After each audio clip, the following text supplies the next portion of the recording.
Whatever. Ready? Yes, people, what's going on? Welcome to AdamMcKola TV. I am back today. Got my mate Joe with me. How you doing, Joe? You all right? Yeah, I'm doing good. How are you? Yeah, sound, man. What's happening? Doing very well. No, not a lot's happening. Just watched England play a couple of games. You like the international break or now? I don't like the international break. I will I'll put them on. I like international football when it's serious. Yeah, I like the proper tournaments. I mean, the Poland game was going to be good, but then Lewandowski's injured, so, it's hard to know. I like England playing against big teams. I like tournaments, yeah. I mean, watching us play a qualifier against San Marino doesn't really get the blood flowing, particularly to any extremities of any note. But especially when you've got people talking nonsense in our WhatsApp groups. Yeah, I mean, come on. About San Marino. Yeah. Oh, God. Anyway, we are here today to do our England 11s for the Euros. Because we know Gareth Southgate is not going to pick an 11 either of us like. No. Any of us like at home. He's going to pick the 11 full of 5 right backs and 6 central defensive midfielders. 5 guys. 2 DMs was trending. Which on the day of Albania game. Do you want to know something, honestly? I kind of understand that. I understand why you'd play 2 DMs. No, I understand why you play 2 midfielders in that position. I don't understand why you play 2 defensive-minded midfielders in that position. Here's the question for you then. There's a big difference there. Well, I understand the difference. Do you want England to change their style depending on who they play against? Or do you want England to have a style of play that will work against the likes of Albania and may have a better chance of working against Spain, Belgium, I don't think France? it does, though. It doesn't work. But we watched the last World Cup, wasn't it? Minute we've met a good team, we lost. But let's be honest, though. We're not going to beat Spain or Germany or Belgium or France. With the players that we have, we should be expecting to be competing with them. Even kill. But do you think we're going to... Do you really? Yes. Do you think we're going to beat them just going head-to-head? No. We should... I said even there. We should be going into those games on an even level with the confidence that we can because we've got players that... Harry Kane, there isn't a striker better than him. There may be strikers as good as him. Lewandowski, Lukaku gets a lot of goals, etc. But there's no striker better than him. Jadon Sancho, Rashford, all these players, Sterling and that. We have such a lovely selection of players. I just think... Grealishes and that. I almost think England are in a similar position to Man United where the defensive midfield position is our weakest position. So instead of playing one player there that will get turned over, you can play Rice and then you can play maybe Ward-Prowse next to him against Albania, against San Marino, and you'll get away with it. But the England manager only gets, 15 games a season? In a tournament year, to put his team together. He can't really go with here's plan A, B, C, D, E. He has to have 1 or 2 really top-end plans. I'd agree, but you've got Jordan, I know he's not fit at the moment. Yeah. Jordan Henderson plays for the champions of fucking England. But he'll play for England in the summer. Declan Rice is very good to play there on his own. You've got players that can play there. I don't think Declan Rice can play as a number 6 by himself against France. Or, who are we going to be getting in the quarters, semis, finals of these tournaments, if that's the aim? Wow. I don't think he can do that. Anyway, we're going to do our 11s, yeah? Should we go position? Yeah, go on then. What formation are you going with? I've gone a 4-2-3-1. All right, I've gone a 2 CDMs is trending again. 4-2-3-1 as well. Okay. So that's all right, I suppose. Right, goalkeeper. Dean Henderson. Yeah. No, sorry, I've got Nick Pope. Okay. I've got Nick Pope. I would like to be biased and say Dean Henderson. I personally think Dean Henderson is the most talented goalkeeper out of the 3. Pickford being the other one. Yeah, but Southgate will go Pickford. I would rather him go Nick Pope. You think he's going to go Pickford, so let me go for the one that I prefer to the one he will go for, but there's still a chance of him going for.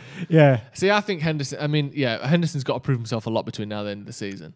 But from what I've seen of Henderson, I like the way he commands his box. I think if we're going to be conceding goals, if we're going to be, the style that by which England are going to lose games, we need someone that can command from set pieces and is a good shot stopper. And I don't think Jordan Pickford is a good shot stopper. He's good with his feet. He is a good shot stopper.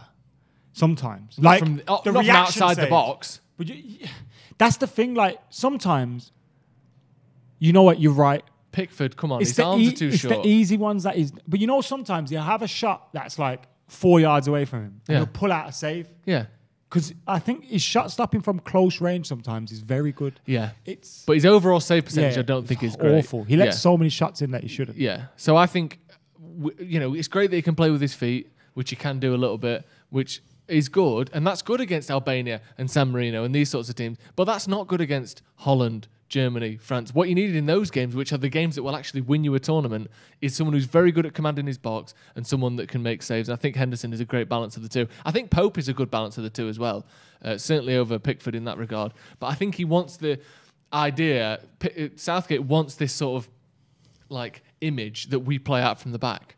But I think that works against shit teams and that won't work against the big teams. Who you got in your defence? Should we go with the right backs first? Yeah, Kyle Walker for me. I've gone Kyle Walker as well. Let's not go into this too much. I think the other alternatives were Trent. Yeah. Aaron Wan-Bissaka, who's not getting a sniff at the minute. I would pick him, but there's just no chance. See, for me, in Trent and Aaron there, you've got the perfect choice of against the France, when you're going to have Mbappe and that, go with Wan-Bissaka. Against whoever, Greece. Faroe Islands, go with Trent, because he's going to have the ability to go forward. Yeah. And have the opportunity to do that.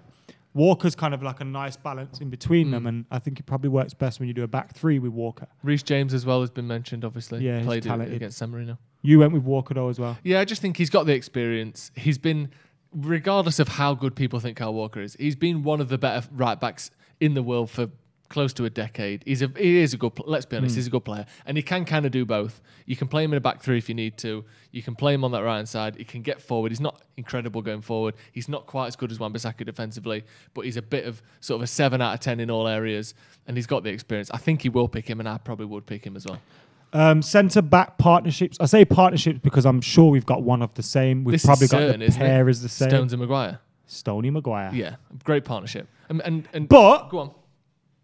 This time last year, yeah, Stones wasn't even a cert to be in a team. No. It was all about Joe Gomez, and rightly so. Yeah. And Maguire was, everyone was looking at him, especially us, like thinking, what's going on here? So the fact they've turned it around is... I think since Christmas, Harry Maguire's been brilliant for United. I think he's had a couple of shaky games, but generally speaking, what was it, 8 clean sheets in our last 11 games? A lot of that's down to him. Aerially, he's fantastic. He's good on the ball. He does this thing where he's like, he plays sort of like, everyone gives, Pep loads of credit for putting Cancelo in midfield. How many times do United have the ball in the opposition half? And Maguire's like 30 yards out on the left-hand side, putting it to Shaw, putting it to Rashford, switching the possession. He's very good on the ball. He's brilliant in the air.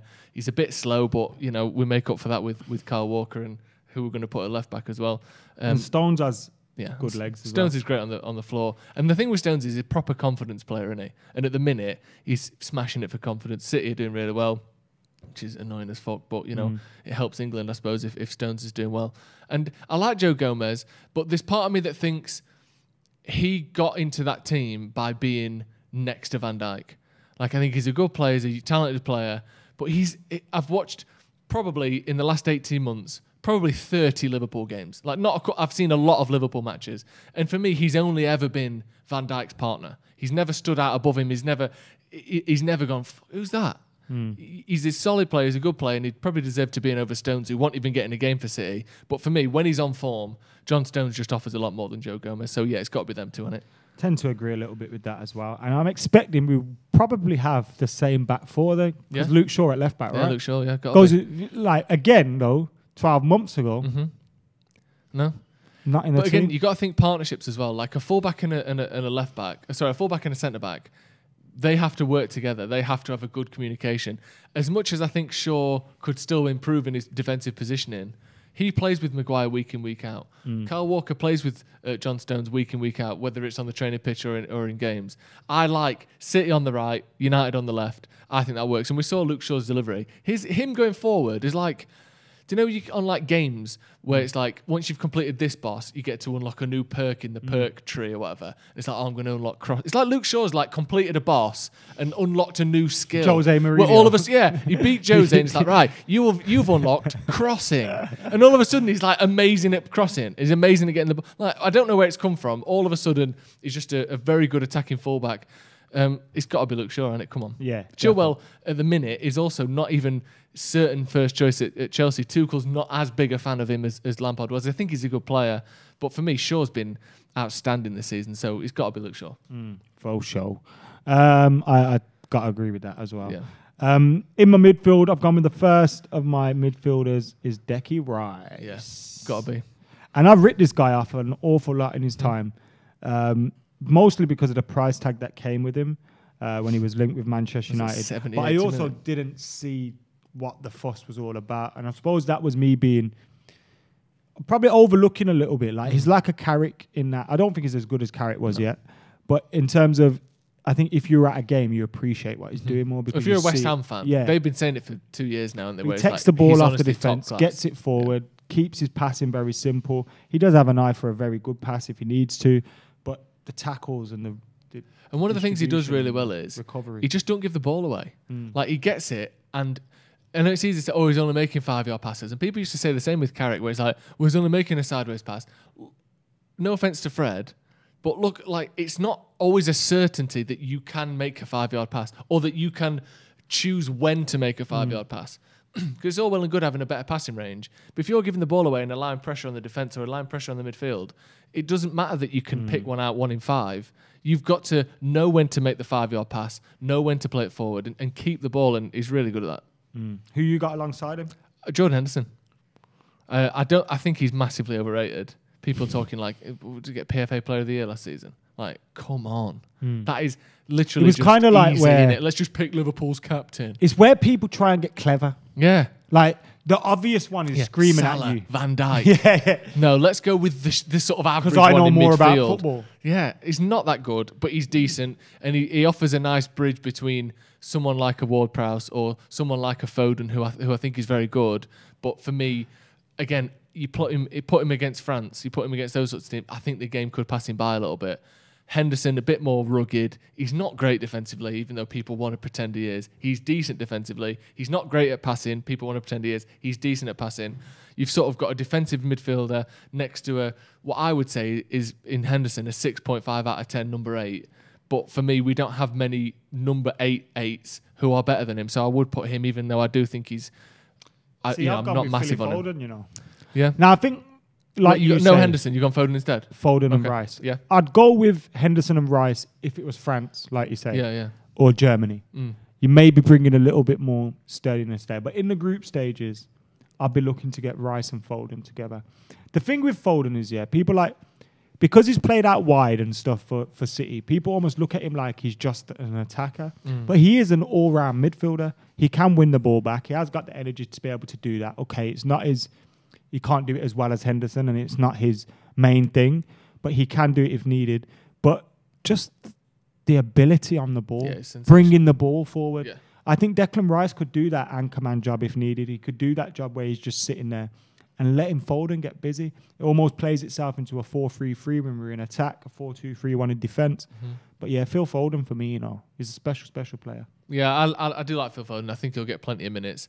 Maybe as a rotation option to some of the people I've picked further forward. Yeah. Just because I think this is my Euro semi-final team. This is we've got a big game coming up, we have to win it team. I love Phil Foden as to watch as an England player. Let's be honest, I would love to criticise him and say shit. He ain't shit. He is good, isn't he? Yeah. He's really good. And watching him for England, you're like, fucking hell, this is exciting.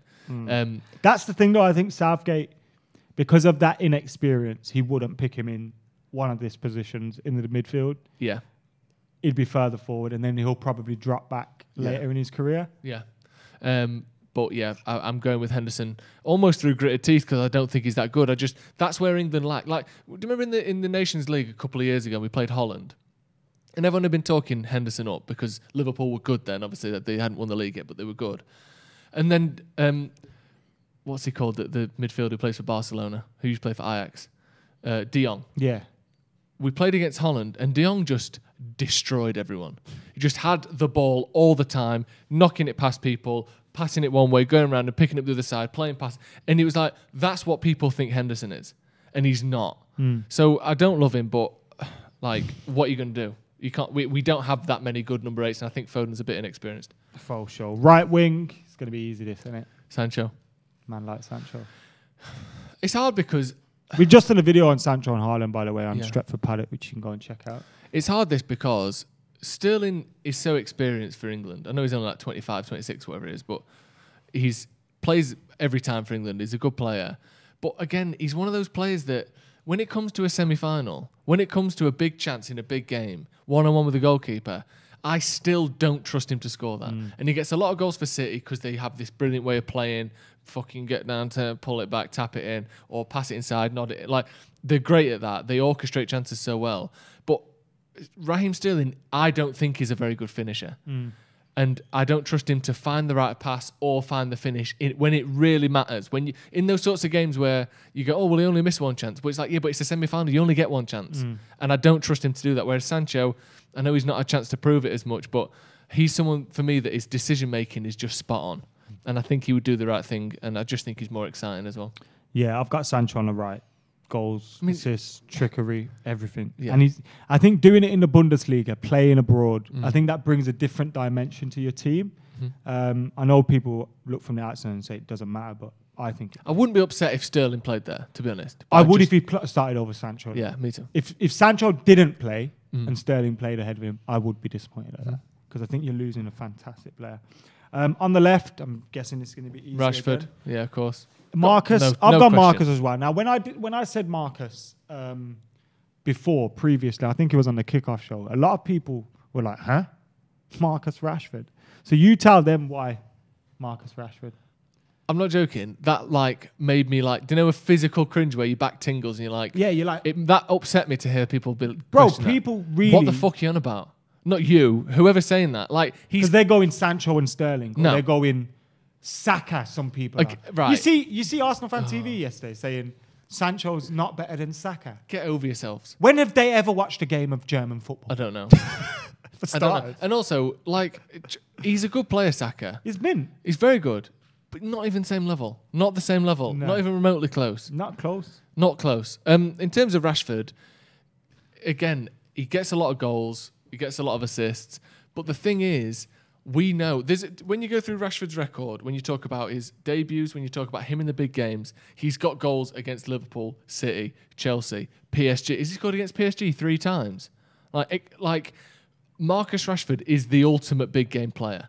When it's against big teams, when it's in the big moments, Rashford turns up. And in a tournament, that's exactly what you want. You one-on-one with any centre-back in the world, you would trust Rashford to knock it past him and get on the other side of it. When he's fully fit, obviously, if he's not. But he doesn't shy away in the big games.